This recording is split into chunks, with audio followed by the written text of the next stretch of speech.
it's time to plant your fall garden, which means we are back in the planting zone. And you're going to need the same things that you needed to plant your garden in the spring, with a couple of added things.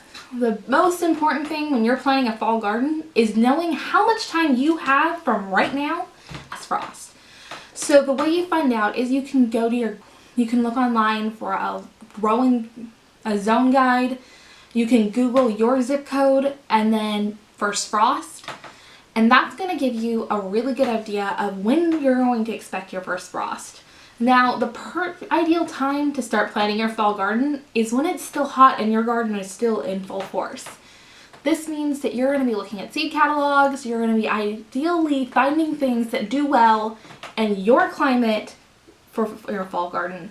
Now, for us, that means we're planting cabbage, broccoli, cauliflower, peas, things like that that are cold hardy. You're going to find in your workbook a cheat sheet of cold hardy vegetables that you can start in your garden.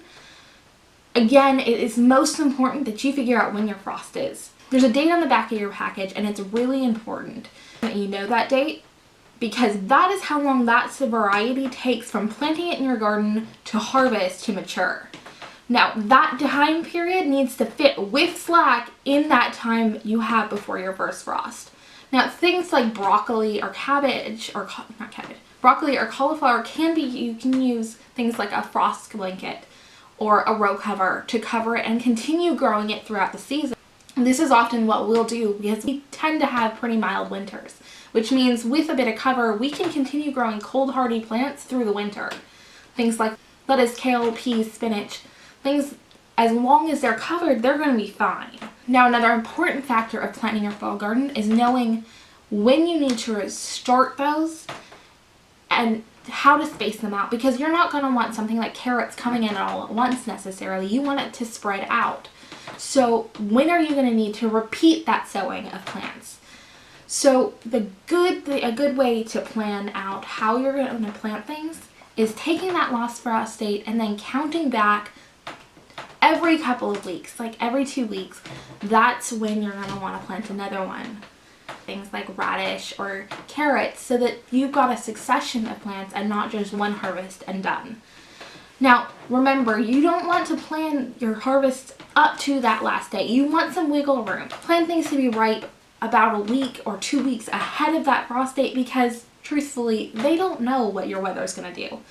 The last couple of years have been crazy weather here. We got a frost and a freeze in May, and we don't get freezing weather in May.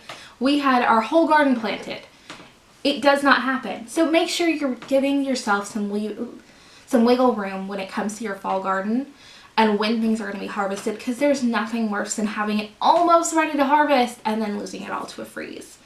Again, the weather where you are is going to vary, so make sure you're checking that. Some places you can grow all winter without problem, but some places like up north, it's going to be a little trickier, and you can do things like a high tunnel with raised beds or growing it in your windowsill to keep growing all season. And we'll cover some of that in our YouTube videos, so make sure you check those out too. But that is the basics of how to plan your fall garden